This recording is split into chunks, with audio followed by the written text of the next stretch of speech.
Hello and welcome to the Breathing Room. I'm so happy to have Dr. Panchawagh, Dr. Jaydev Panchawagh. Hello. So diving is a kind of a break for you, right? Burnout is definitely different than what we know as depression or pathological anxiety. How does a doctor know that this is happening to them? You're getting callous. Problem with diagnosis of burnout, that one has to be really self-aware to diagnose it, or people around him should be aware enough of this entity to bring to their notice that they are getting burnt out. Is it people are aware in India? I don't think so. The thing that yoga teaches best is to be self-aware. When you start being aware of your breath, Body, you also train your mind to be aware of your emotions. I see so many of my colleagues saying that we are not going to treat complicated cases. Is it talked about? No, Nothing. no one talks about it, Okay. frankly. No one talks about it. If a doctor has to admit that he or she is burnt out, he will not feel nice.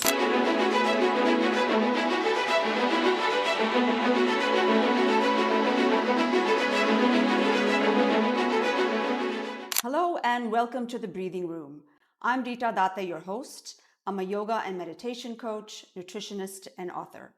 On this show, we talk about M&M, mind, nutrition, movement. 3 pillars for a healthy life. We bring to you practical advice, all backed by science. On today's show, we have an interesting topic, doctors' burnout. It's a topic that is not talked about, it's kind of taboo, and we will be talking about think about your doctors. You want them to be calm, relaxed, available, but what is actually behind the white coat? What stresses do doctors go through emotionally, physically, mentally, when they have people's lives at stake? When a doctor goes into an operating room, how much pressure does that doctor have? So that's what we're going to be talking about, how they handle the pressure. And to do this, I'm so happy to have Dr. Panchawagh, Dr. Jaydev Panchawagh, who is an eminent neurosurgeon in the country. And he has been in the field for over 25 years. So he brings to us his knowledge, his expertise, and a lot of empathy. So welcome, Dr. Panchawagh. Hello. I can call you Jaydev. We've known each other for a while. Yeah. So tell us a little bit about your journey, like how you're into neurosurgery. So I have been interested in neurosciences from my MBBS days. I did my MBBS in Pune from BJ Medical College. I finished it in 1991. And while I was finishing it, I got interested in neurosciences. And then eventually I got interested in neurosurgery. So I pursued neurosurgery for nearly 7 years. And I passed from Mumbai KM in 1998. Subsequently, I have got trained in National Institute of Mental Health and Neurosciences in Bangalore, and also in few centers in Germany. So this has been my training journey. Yeah, and I know you've done lots of research, and like I said, you're the chairman of the Synapse and Brain and Spine Institute or Foundation. Yeah.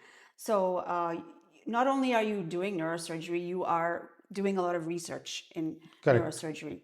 So we discussed this, and doctor's burnout was a topic that has never been touched before, actually. No. So we talked about it, and we thought it should be brought out. And if you remember, it came up when we had gone for diving, and then we were talking about how doctors take breaks. And we had started. So diving is a kind of a break for you, right? It's like peaceful and correct. Yeah. So define burnout for us. What is burnout? So burnout, it's a chronic process. It's a chronic condition in which, in one word, the person is exhausted. Okay, but scientifically, it is defined with 3 parameters. The first is emotional exhaustion. The person is feeling exhausted emotionally. He can't take normal emotional onslaughts, which a normal person can easily take and deal with. So emotional exhaustion, complete emotional, like physical exhaustion. Emotionally, he or she is exhausted. Second is depersonalization. In simple words, the person who was very caring and who was very sensitive people start observing that that person is becoming callous and, not very, people say that he's changing or she's changing, he used to be so nice and now he's very callous. So this is depersonalization. And the third element of burnout is what is called as loss of feeling of achievement. So, feeling worthless in whatever one is doing in the pursuit of life. So, these three factors they have defined, and all the international research that is happening on burnout is based on these three factors. So you have all three or one is fine? At least two. At least At two. least Okay. two. But still, I think this definition is a bit restrictive. There are other colors, let's say, to this burnout process. But burnout is definitely different than what we know as depression or pathological anxiety. Or even So, regular fatigue. I mean, it's much more in yeah, depth. it is different. So burnout is totally a different entity. It's a chronic entity, and it is not easily diagnosable unless people around that person or the person himself or herself realizes that something is going wrong. Otherwise, the person is functioning. Society at times may feel that there is nothing wrong, but still the person is going through this stress. So you said these three parameters. So how does a doctor know that this is happening to them? Sometimes you don't realize it, that you're getting callous or any of these other ones. Yeah. So what signs should they look out for, and what is your recommendation to your See, actually, colleagues? this is actually the problem with diagnosis of burnout, that one has to be really self-aware to diagnose it, himself or herself, or people around him should be aware enough of this entity to bring to their notice that they are getting burnt out. Is it people are aware in India? I don't think so. Okay. I don't forget in India, even outside, Outside, yes. people are not aware of this entity. People are aware of frank depression. People are aware of frank anxiety attacks, or the attacks in which one gets palpitations and panic kind of situations. They're But aware of doctor long hours. Yeah. That's something that keeps coming up. Yeah. But not this. not this. So this entity has to be known by people to diagnose it. So if one is aware of this entity, then if you realize that you are having difficulty in processing emotions, which was easier before, and it's becoming difficult for you to process emotions while dealing with people, you are getting irritated, you are responding in for example, in a way you would not have responded earlier, uh, or there are problems in your interpersonal relationships at home, or even Any with the stress you patients. have in your life, yeah. Patients. But if this is happening on chronic level, not 1 or 2 days, but on chronic basis, then that's a red flag. Another thing is, if you start feeling that the work that I'm doing is not worthwhile, or why am I doing it? I hear some of my colleagues saying that, oh, now I'm doing only for, I have to run my house, so get the money, I'm doing this work. So this is cynicism entering. Oh yeah, because doctor, it's known as a noble profession. Yeah.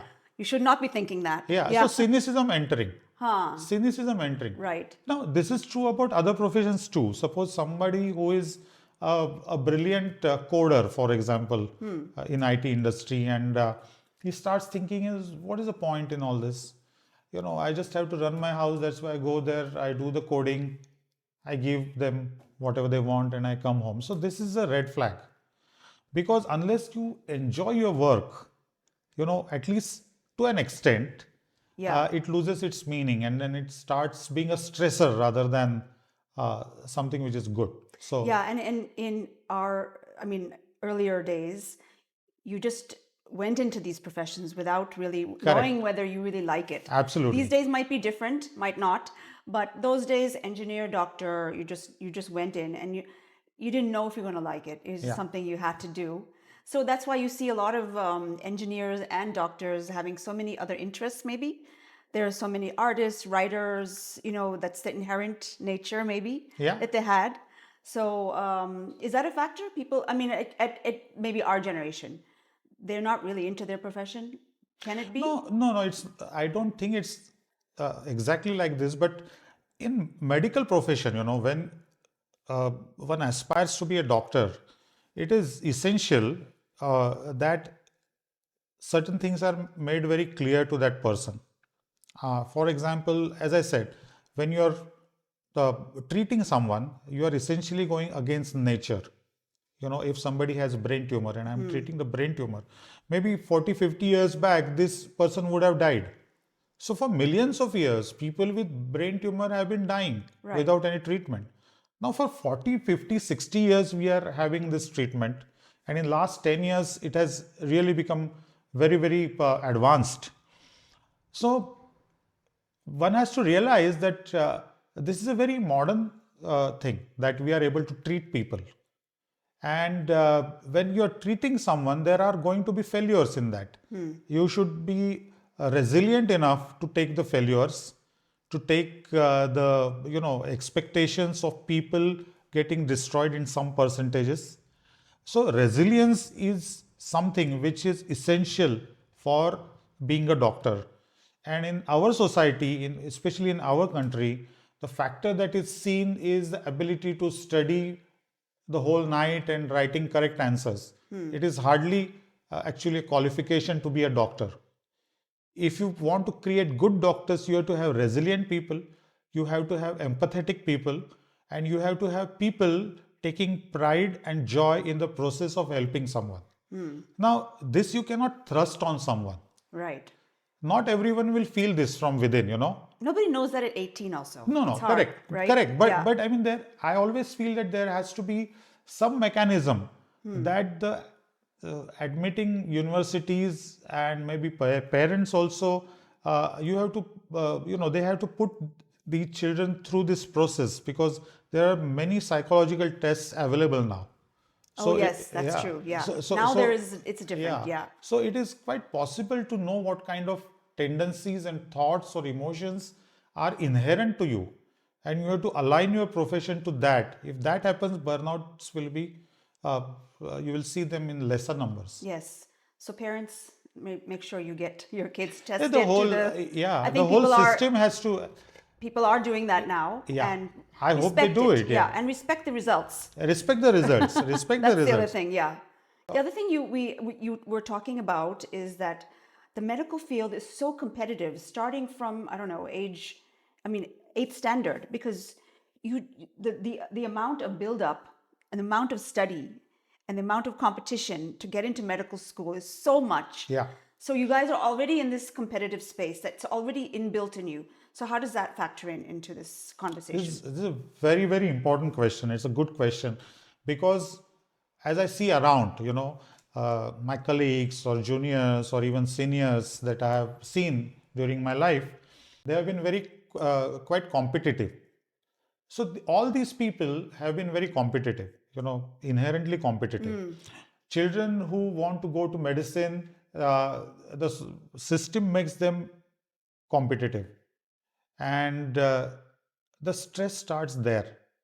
And I think there is problem in our system when you are giving admissions to these courses. As I said, being able to answer some science questions should not be a criteria to become a doctor. Whether that person, as I said, I'm repeating this, but whether that person has the wish to really, help someone. You will see children who, after seeing a cat or a dog in pain, they feel the pain within and they bring that animal home. And, so this is the kind of people, who also they have to be intelligent simultaneously. So such people should be encouraged to enter into medical field. And then it would be possible for them to be more resilient and focus on this element of helping someone, the joy which comes out of helping someone, and that joy will really, help them to mitigate the problems created by the stressors. So again, so as you were saying, the competition is inbuilt. Not only inbuilt, it is encouraged. Encouraged, It's yes. mindlessly encouraged. It's a And system. it's a system. And doctors tend to carry that competitive nature continuously. I wouldn't say it's their mistake. It is inbuilt. That Yeah. chip is put into them by the society, by the system, perhaps in some cases by the parents, perhaps sometimes by Inbuilt, themselves yes, yes. internally. So are Indian doctors more like they're more in tune to burnout because of patient load? I mean, the amount of patients you see is much more than abroad, I would say, and yeah, cultural expectations. Do you think that Indians are more susceptible to this, or? Not really. The burnout issue is there everywhere in the world. Worldwide, yeah. And the physical work that comes up with being in India, the increased physical work, because you have to spend longer hours with patients because the number of patients, etc., as you are referring to. I think that is not the main issue in burnout. The main issue in burnout is more psychological. It's more psychological. It is the frustration that slowly creeps in because of various things. It is a psychological frustration. Of course, physical issues, that physical stress is there. I'm not denying that. I mean, we do have to work for longer hours. But there are definite psychological stressors which act here. And these stressors are either on the level of the management under which you are working, the peers or the colleagues who are around you. Sometimes it is the internal voice speaking to you. So this can be a psychological stressors. Sometimes it is uh, sometimes it is government or the public expectation. I was forgetting this facet. So public expectations from a doctor, which are many a times illogical. Illogical in the sense that a person who is ill will expect that if a doctor has got 99% success rate, I will never fit into that 1% of failure. Yeah. So this is the natural expectation from a person who is coming to a doctor. So these expectations in recent times, they have been increasing in India. Yeah. I was shocked to see the bouncers, right? At every Yeah. hospital, there's bouncers. And it is, in my opinion, it is complete failure on the part of the management and the government to stop these rogues from really troubling the honest doctors. And we are seeing this every day. And it is self-defeating for the society. It's Right, not, absolutely. it's It not hurts only everybody. detrimental for the doctors, because I see so many of my colleagues saying that we are not going to treat complicated cases. Right. So why treat them? take a risk? Why take the risk? Let them go the natural way. We are not going to try and save them. So these are the sentences I am hearing from the Especially doctors. in your profession, which is quite Yes. risky. Yeah. In all professions, actually, the most stressful part in medical field, I would say, is the intensive care unit, where day in and day out you see moribund people and bad outcomes, day in and day out. Relatives coming and asking harsh questions as if it is their birthright to get well. They forget that it is science doing a favor by treating them. Yeah. There's only so much the human body can Yeah. survive, right? Yeah, Or survive. undertake. And doctors treating a patient is another human being treating you. It's not like God treating you. So another human being treating you is like that human being also has limitations of a person or a human. So they tend to forget it, and I can understand a person getting frustrated with the situation, but I cannot understand a person getting frustrated with the doctor who is treating him well. Yeah. So they start personalizing the problem. So every time, I talk with people with some difficult neurosurgical problem, I always set their expectation in the beginning, saying that, look here, the disease is on one side and you and me are on one side. Together we are trying to fight that entity. We may succeed, we will succeed in 99%. In 1%, we may fail. And that failure, if it happens, is not because of us, but because of the nature. So, But they sign something, right? yeah, I mean, but that doesn't. It's still they get the upset. signing that has no meaning unless they understand this concept. Yeah. And it is very difficult to expect everyone to understand this concept. So this is a big stressor, and this is a big reason for a burnout. Expectations put on the doctors by the management is becoming a major stressor, because I hear that some managements are putting targets. They are telling people, the doctors, that you have to do so many procedures or whatever. That's what I hear. Luckily, in Pune or in places where I have worked, I have not seen it. But I mean, I hear these things happening. Yes, they definitely happen abroad. And because when the hospitals are being run by corporates and this culture comes, it is bound to happen. And so that is another stressor. Sometimes there are managements with lot of ego issues, power struggles, and the power struggles are transferred to the doctors. Yeah, I think things have changed in the last 30 years, right? Before there was small nursing homes. Nursing homes. Now it's like big hospitals with, where the management is putting a lot of stresses on the doctors, not realizing that putting these stressors, psychological stressors, is going to be counter-intuitive for growth. And what kind of stressors, like besides the targets are there, for example. Then there are sometimes stressors wherein there are unnecessary criticisms coming from management. Not all management, but I'm saying unnecessary criticisms.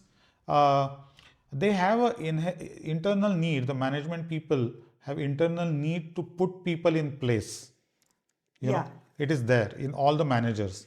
That should not get translated in medical field by telling the doctors that how did you fail in treating this patient. Right. They should So understand it is enough that the society is saying this.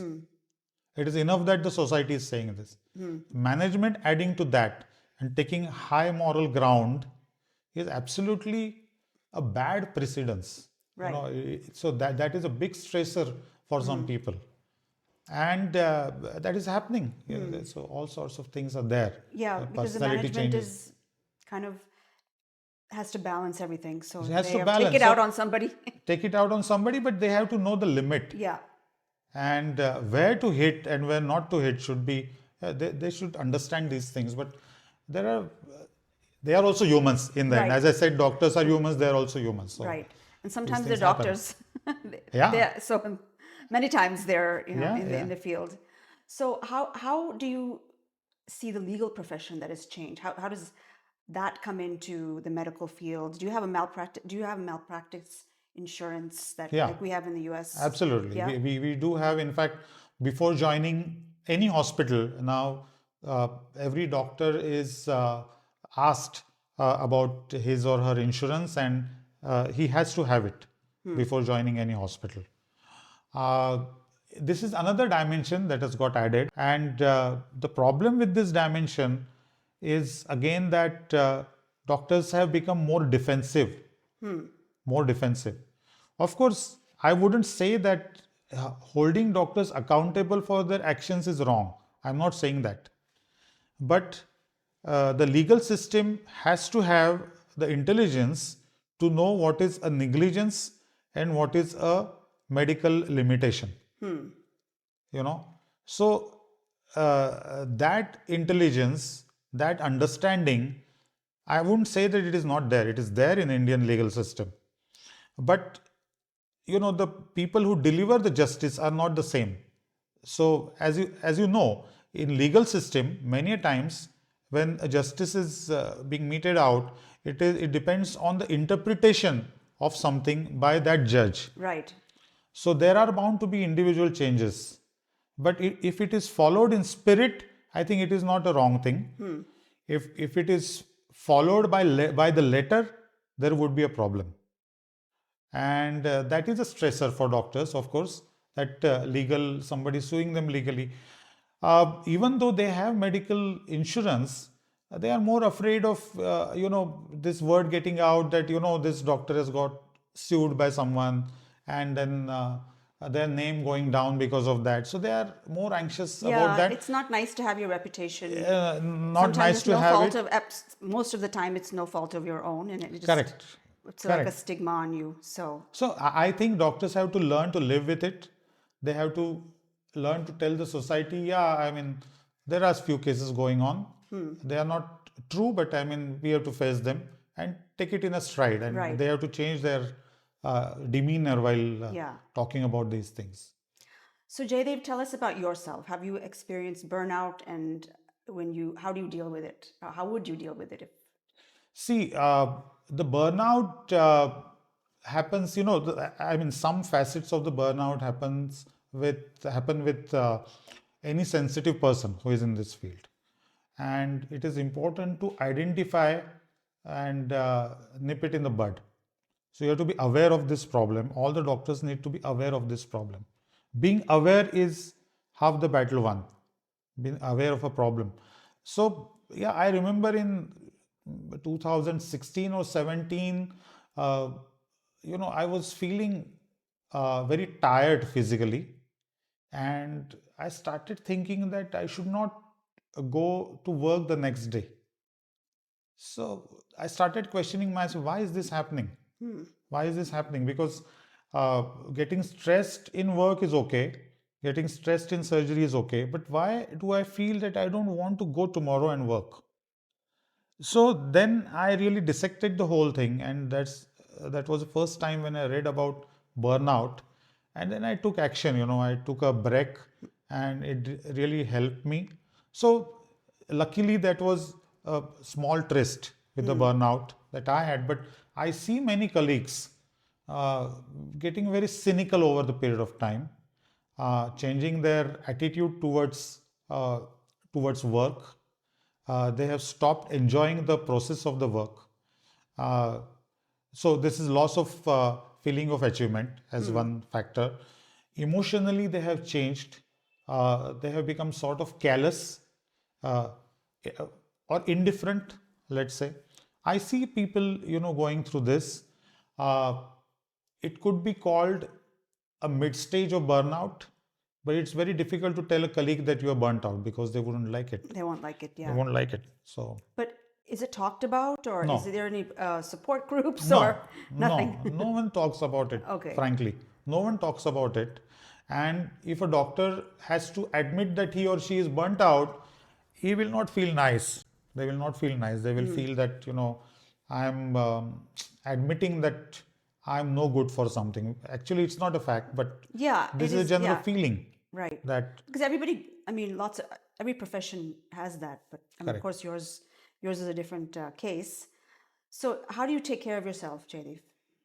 So, what I have found useful for myself is uh, music, because He plays very nice sitar.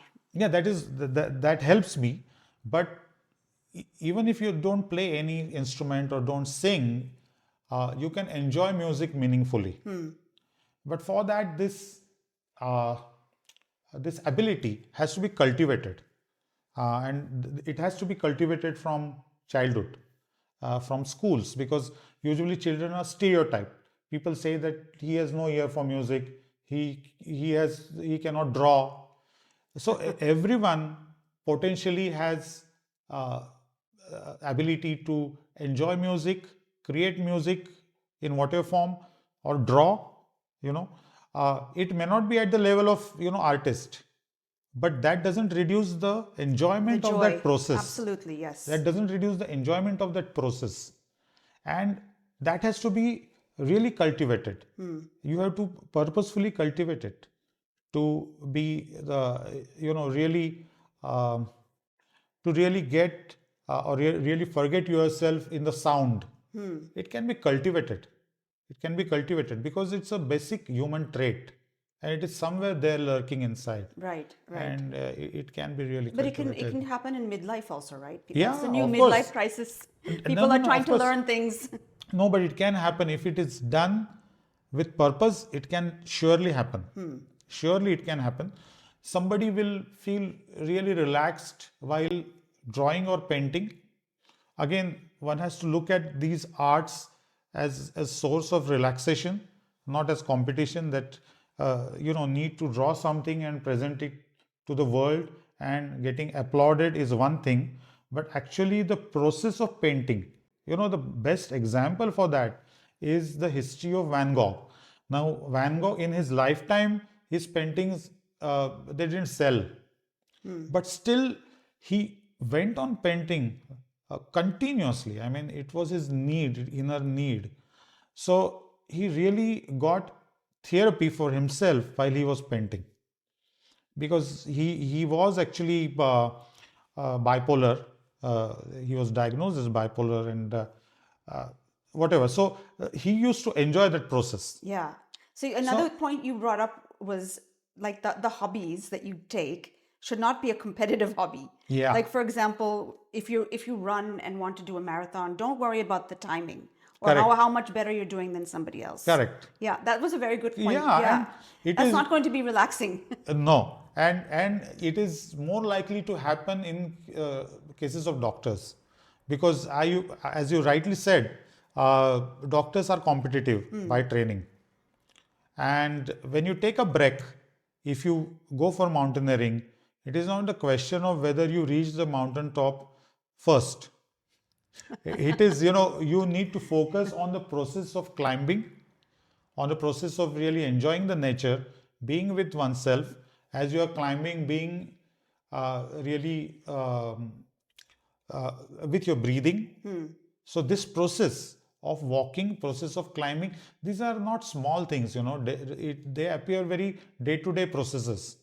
Like if you try walking even in your backyard, focusing on your breath, that is very relaxing. It's a meditation kind. It's a meditation kind of thing. So that has to be cultivated. And if you give the color of competition to these breaks, then these breaks will lose their meaning. They do lose their meaning. I have seen it happening. And that's something one has to really focus on, this aspect of the breaks. But breaks are important. Breaks are important. Not just holidays. Not just holidays. They're meaningful breaks. Meaningful breaks which give you relaxation. Suppose you go with a group for mountaineering. Your body and your mind is not in tune of their pace. Okay, and you are just dragged with their pace to walk or climb or something, for example. That's not going to be that. That's going to be stressful for you. You want to walk at slower pace. So be true to yourself, be in touch with your inner self and do that. That will be a break. That will be a break. So what is your advice to people who are graduating from medical school? Graduating. So just passed out. Passed out from medical schools. Yeah, or MD, or when they come into the profession working. So I think what I feel and what I would like to advise them may, sound very utopian, but I would say it any which way. I think these children should be told that you have to learn to focus on the joy of helping someone. So that is the core of medicine. Whether you do it through neurosurgery, whether you do it through medicine, or do it through gynecology, or do it through ophthalmology, whatever. The branch doesn't matter. A person is coming to you with a problem. You are listening to. This is the whole process. Yes. A person walks in. A person comes in the most raw form. What is this transaction? A person comes to you. The person is telling you that he has a problem. 1, 2, 3, 4. You are listening to the problem. You are finding out the answer and delivering that answer with the aim of helping him to get through the problem. So this is the basic process of medicine. Now, the students have to focus on the process for their whole life, because whatever stresses or stressors come on the way, if they are focused on the joy they get from this process, they will never get burnt out. They might get stressed. For example, if I'm operating on a large brain tumor and I'm there for 8 hours, 9 hours in the operation theater, I may get exhausted, but at the end of the surgery, I will feel the justified pride that I have helped someone. I will also feel that tomorrow morning I have another case, so I'm looking forward to that case to help someone. Right. So exhaustion and burnout are different. Burnout is very, very psychological thing. It's a chronic thing, and that's why it's difficult to diagnose. But so one has to focus on this aspect. Okay, that's a very And the money nice and message. fame, they are byproducts. They do come if you are, because they're sure to come. If you are true to this principle, they're sure to come. There's no other way. So That's I would like to tell them this. okay. Uh, So all graduates, you heard it. So that's a nice. it's a very difficult thing to really bring into practice Yeah, because of the surroundings, right. And like you said, the competitive nature, competitive nature. the management, everything, all the aspects we talked about. So, Definitely. society is forcing certain things on you. So, I would tell the children to reject them. I mean, not on the outside. You have to comply with certain things, but don't let these things go inside. Okay. Know what is important in the process, and just do certain things just as they have to finish certain things Okay. as a duty. Great. Is there anything you'd like to ask me?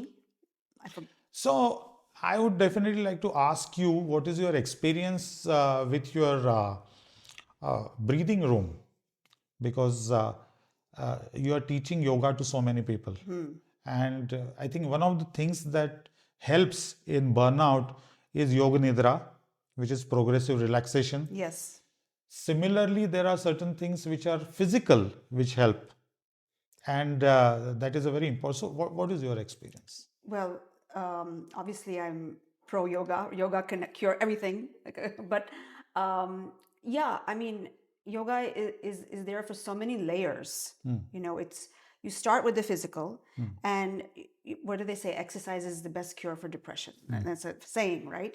So It's true. It's true. Yeah. So the physical aspect gets you there, and that's what brings a lot of people to yoga. They think they can lose weight instantly, or there's some other reason getting more flexible. But as you go deeper into it, it does so much more. Yeah. Regulating the nervous system. It helps with so many aspects of your emotional regulation, mental health. The breathing helps is also physical. Sure. It helps your lung capacity. It helps you deal with stressful situations. Sure. So you tell people breathe. So those are all the things that we are trying to promote here. In addition to meditation, meditation is also, but meditation is a process. Everybody wants to do meditation now. So people are interested, which is a good thing. So that's. So that's what I felt, when I saw your studio. I think it's a great concept because it is definitely helping people, at least in the direction of getting rid of burnout. So it is very important from this point of view also, since we are talking about burnout. So one thing that I would like to add to this for people is that people know about psychosomatic problem. Right. Okay, brain or emotions affecting the body. I mean, it is very well known. What is not that well known is somatopsychic response. Okay. It has been found in research over last 10-20 years now that the brain volume increases with exercise. Oh, okay. So you see, just doing physical exercise, it may be running, may not be yoga, but may be running. Yeah, any physical. Yoga definitely does it, but even simple running or walking or aerobic activity done regularly increases the brain volume. It increases the synapses within the brain. So exercise itself is a great way to really cure some mental problems. Come to think of it, if you look at the development of a human being in mother's womb, there is single cell, then one cell becomes 2, 2, 4, 4, 8, etc. Okay, so our body was once one. It was one cell. Okay, your brain, your lung, your heart, your leg, they are formed from one cell. So they are one, actually one. They are not different. Right. It's not like formation of a car. When you make a car, you bring tires and then you join them with screws. It's not like that. Our hands and legs, they are not joined with screws. They are expanded form of one cell. So psychosomatic effects are bound to be there. Right. Similarly, somatopsychic effects are bound to be there. So yoga takes cognizance of this. And the thing that yoga teaches best is to be self-aware. Because when you start being aware of your breath, Body, yeah. you also train your mind to be aware of your emotions indirectly. Right. So be mindful, to be mindful. So that also will help in breaking this cycle of burnout. Okay. So I think you are really doing great work. Oh, thank you. All the doctors, you heard that? Come to the studio and Yeah, I mean it. Yeah. It's very important. And one thing I wanted to ask you, what I missed, is tell us a little bit about your organization, the Brain and Spine Synapse organization. So this organization we started it in 2008 with the aim of bringing the best technology to Pune. In last 25 to 30 years, neurosurgery has advanced very rapidly. And when I came to Pune, that was just a beginning point of this spurt of technological advancement. And the first endoscopic brain surgery in Pune we did, in 2000. So just imagine, in the last 25 years, it has really advanced by leaps and bounds. I was one of the first people to do endoscopic spine surgery. So I realized early in my career that technology is very important, provided it is used properly.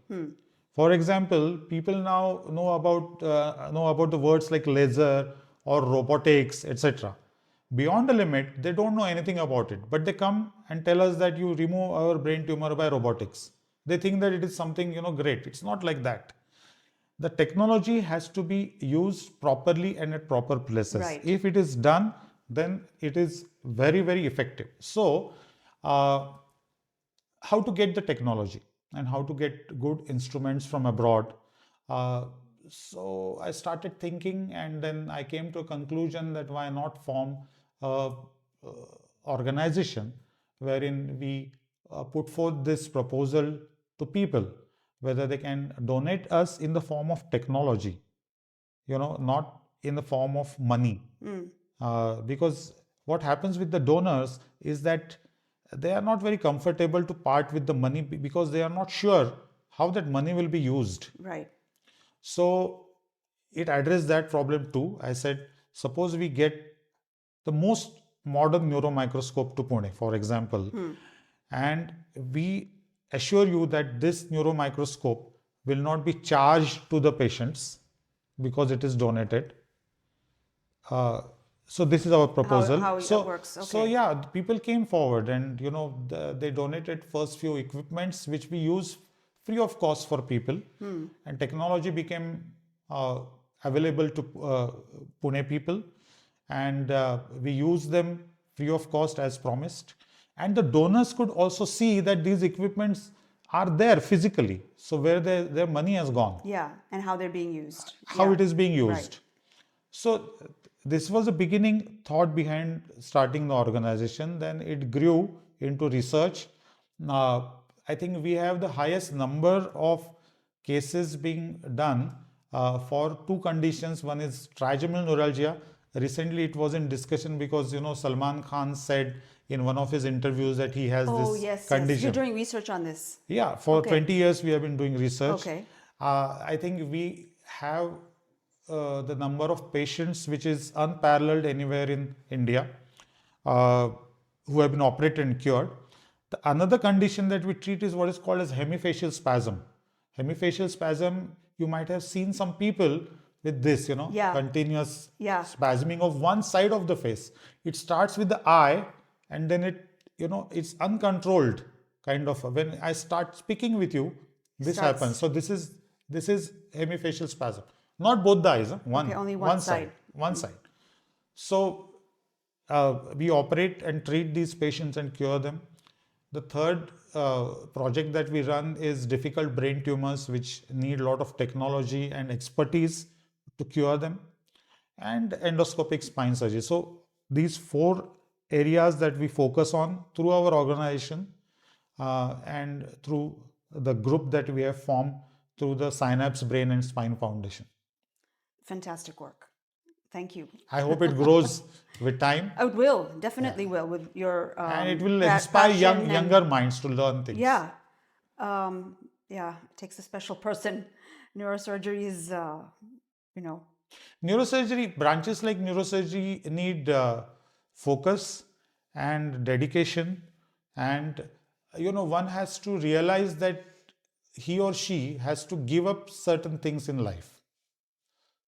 This is another thing, which is linked to burnout, because if you are in a field like neurosurgery, if somebody starts preaching you about work-life balance, you should not listen to that person, because it is not possible.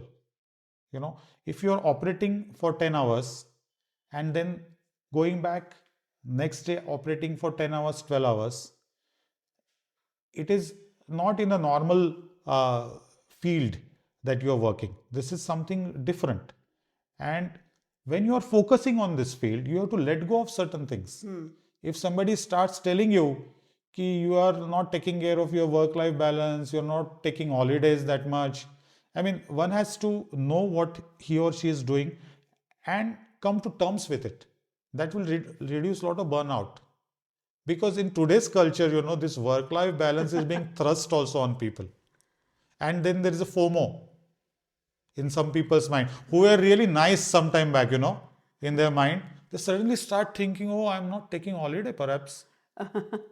Yeah. So, or like contributing to home, like how do you, Yeah, that is something, it's like setting expectations at home. One has to first foresee that is going to happen and set expectations. Yeah.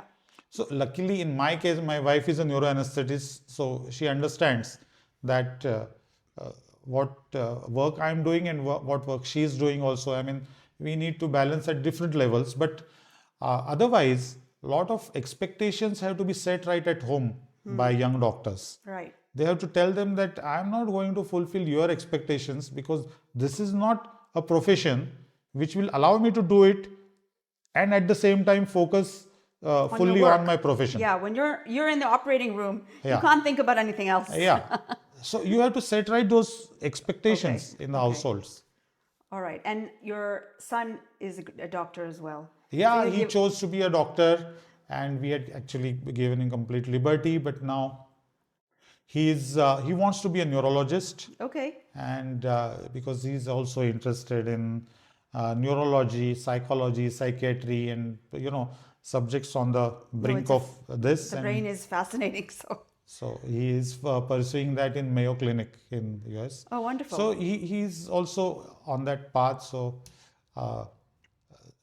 I have told him that you have to think for yourself and chart your career accordingly. Wonderful. Well, Dr. Jaydev, thank you so much. It's been fascinating topic, and what your insights were great. So where this can people, chatting, this chatting itself was a stress buster. So it has contributed to avoiding burnout. Let's say. Good. Where can people find you? You have our website. We have a website.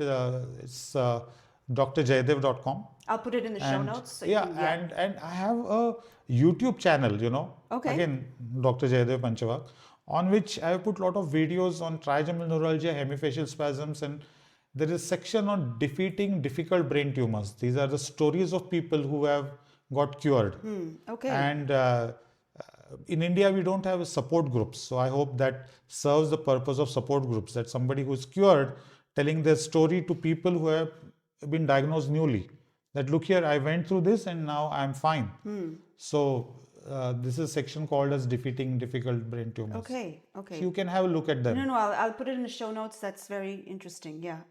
So thanks again. Thank you. Thank you. Great talking to you.